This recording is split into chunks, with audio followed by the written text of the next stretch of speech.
Bueno, yo creo que ese vídeo constituye un ataque, además de zafio y de injusto, supone una provocación y además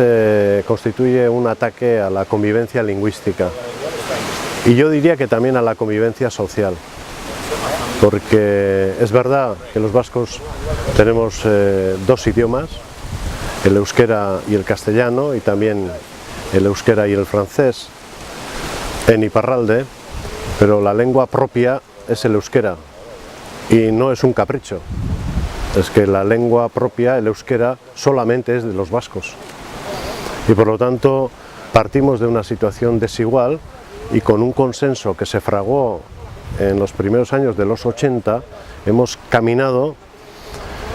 de la mano instituciones y agentes sociales, y este ataque gratuito y zafio es además injusto, con lo cual el Partido Socialista Obrero Español no sabemos a qué juega exactamente. No vamos a admitir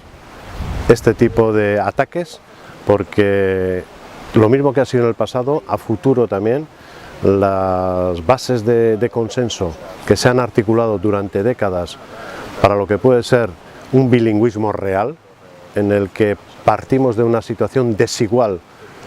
en perjuicio del euskera, pero que tenemos que hacer ese bilingüismo real, ese camino y ese consenso, no vamos a permitir que lo rompa el Partido Socialista.